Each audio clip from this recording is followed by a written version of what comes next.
Stranger Things is growing up in Season 4 with a terrifying new villain and plenty of nods to a classic slasher series. But that's not the only 80s classic getting the nod from the show this year. From anime to X-Men, here are all the references in Stranger Things Season 4 Part 1. Warning, spoilers ahead. In the opening scene of the Stranger Things Season 4 premiere, there is an extended sequence of a paperboy throwing a bunch of rolled-up newspapers haphazardly at suburban houses. It hits random parts of the yards, including a chair and the back of a car. This could be a reference to the Midway arcade game, the self-explanatory Paperboy. It came out in 1985, a year before the fourth season of Stranger Things takes place. In fact, Paperboy came out for home consoles such as the Nintendo Entertainment System, or NES, a year later in 1986, which fits with the season, even if the scene itself takes place before the actual season proper. In the game, you would play as the titular Paperboy and attempt to throw your newspaper rolls to the designated houses. The closer to the house, the higher your score, though you would still get points if it didn't land exactly at their doorstep, including if you broke their windows. Meanwhile, the player would also have to dodge obstacles, such as cars, other people, and in the sequel at least, even creatures grabbing at you from the sewers. This could all be a coincidence. Real Paperboys do exist, or at least used to. But the outfit and bike of the show's Paperboy does seem pretty similar to the video game character's design. There are a ton of references to Marvel's X-Men throughout the fourth season of Stranger Things. This makes a lot of sense, as Millie Bobby Brown's Eleven is often compared to a superhero, and her experimentation is reminiscent of some X-Men arcs, such as Chris Claremont's God Loves, Man Kills. Furthermore, the X-Men comics were increasing in popularity in the 80s, with many of their most popular arcs like the aforementioned Man Kills and the Dark Phoenix saga released during that time. As for the references themselves, there's the fact that the Dungeons & Dragons Club, led by new character Eddie that Mike and Dustin have joined in between seasons, is called the Hellfire Club, a probable reference to a villainous group of mutants in the X-Men universe. Other than that, Dustin also makes a direct reference to Cerebro, a telepath amplifier in the X-Men comics, usually employed by Professor Xavier to find other mutants. It's the name Dustin gives to an improvised computer setup he made to track down and help his friend Eddie, who has gone on the run for a murder he didn't commit. Welcome to Cerebro. Finally, there's the Nina Project, which is a top-secret machine Eleven is put inside so she can regain as well as amplify her powers, reminiscent in look and function to Cerebro. Star Wars is perhaps the most popular geek property in the world. While it seems ubiquitous now, particularly with all the Disney Plus shows, it was similarly inescapable in the first half of the 80s, particularly right after the release of the original trilogy. There is a lot of ancillary material that existed during this time between the release of the original trilogy and the prequel trilogy. This includes kid-targeted cartoons based on C-3PO and R2-D2 called Droids, as well as TV movies and an animated series about the Ewoks. In fact, sharp-eyed viewers can spot Will and Jonathan Byers watching a snippet of the aforementioned Ewoks cartoon in the third episode of the fourth season. Also, 2 episodes earlier, Dustin tries to put on his best Han Solo impression when telling his friends, "Never tell me the odds," a quote from The Empire Strikes Back. One of the most overt references in Season 4 is Carrie, both the 1974 horror novel by Stephen King, an overall major influence on the show in general, as well as the 1976 Brian De Palma film starring Sissy Spacek. This is because, at the beginning of the season, Will and Eleven are now living in California, with Eleven struggling to fit in. This is the first time she's ever been educated in a public setting, rather than being homeschooled by Hopper or in a secret experimental lab. Matters get worse, however, when she runs afoul of Valley Girl Queen Bee Angela. Angela and her posse relentlessly bully Eleven, now going by her birth name Jane, which, given Eleven's latent telekinetic powers, makes the parallels between Eleven and Carrie all the more clear. When she gets bullied at a roller rink, one of the bullies even pours a milkshake all over her, in a scene directly calling back to the image of Carrie doused in pig's blood. However, the climax of this plotline, where she doesn't go on a telekinetic rampage, seems to be a purposeful inversion by the Duffers. Wes Craven's A Nightmare on Elm Street from 1984 is a classic horror film for a reason. It starred Robert Englund as Freddy Krueger, the iconic knife-fingered, hat and sweater-wearing child killer who was killed in an act of vigilante justice and came back as a dream demon murdering the children of the people who killed him. While ostensibly a slasher film, it is elevated by Englund's committed performance, Craven's dreamlike direction, and the cool, gory kills. Please, God.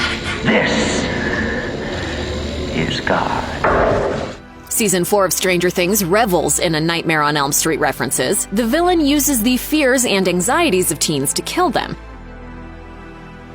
Even the bloody deaths of his victims floating in the air is reminiscent of the first death in the original Nightmare film, as well as the plot about a perceived troublemaker being framed for the murder. However, the main Easter egg is the Duffer Brothers casting England in the series. He plays Victor Creel, a prisoner who, as a younger man in the 1950s, was framed for killing his children. He puts in a great performance, even if it's a more sympathetic one rather than the villainous work you might expect.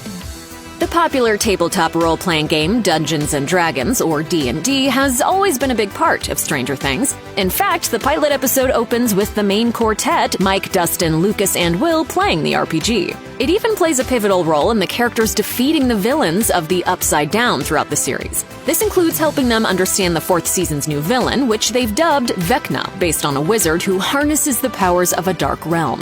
However, being set in the 80s, it means that the show is finally tackling the satanic panic of the era. During this time, certain activities, like playing Dungeons & Dragons, were considered legitimately evil in a supernatural sense. This was spurred on by a growing evangelical movement during the conservative Reagan administration. The artist Jack Chick of the infamous Chick Tracts comics was an acolyte of both extreme evangelicalism and conservatism, and immediately jumped on the anti-D&D bandwagon. He wrote and drew the strip Dark Dungeons, where a girl uses spells she learned from D&D to control people. In episode 2 of season 4, basketball star Jason, whose girlfriend Eddie was framed for killing, retells nearly the same hypothetical about why Eddie, a known D&D player, is dangerous. Eddie Munson. He's a part of that freak devil cult Hellfire. At the end of Season 3 of Stranger Things, viewers saw Hopper get blown up during the last episode, sacrificing himself in an attempt to stop the encroaching Upside Down. However, we also got a tantalizing after-credits scene that hinted that he might be alive in a Russian prison. This means that Season 4 deals with Joyce and Murray attempting to find and rescue Hopper from the Soviet Union. This is set in motion when they find what looks like a ransom note and a phone number to call. When they dial the number, they get in touch with a Russian who claims he can get Hopper to safety for a price. However, when Joyce initially calls the number, the dialed numbers play out the notes to the original Mission Impossible theme. For those unaware, the Mission Impossible series starring Tom Cruise is an adaptation of the Cold War-era TV series from the 60s, starring Peter Graves. There was even an ill-fated reboot in the 80s, the decade Stranger Things is set. This also alludes to the ensuing plot, as Joyce and Murray have to deal with spies, double crosses, and even the use of disguises in classic Mission Impossible fashion. It's also worth noting that one of the Tom Cruise starring films started with Ethan Hunt escaping a Russian prison, so it's clearly not a coincidence. Aside from Star Wars, The Lord of the Rings might be the biggest nerd property on the planet. Written by English professor and linguist J.R.R. Tolkien, The Lord of the Rings is about a group of dwarves, elves, hobbits, humans, and wizards sent on a quest to destroy a magical ring, so an evil warlord named Sauron can't use it to control the world. The backbone of all modern fantasy stories, even Stranger Things, owes a lot to Tolkien.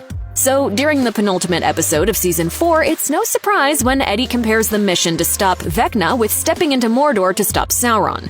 While they spout off quotes and character names, it comes into clear focus later how similar the Upside Down actually looks to Mordor. Eddie also mentions the burning of the Shire, better known as the scouring of the Shire. Outside of a small flash forward, this isn't in the movies. It happens after Sauron is defeated. It's a reference to the wholesome town of Hawkins succumbing to hate and fear, as well as the supernatural threat of the Upside Down.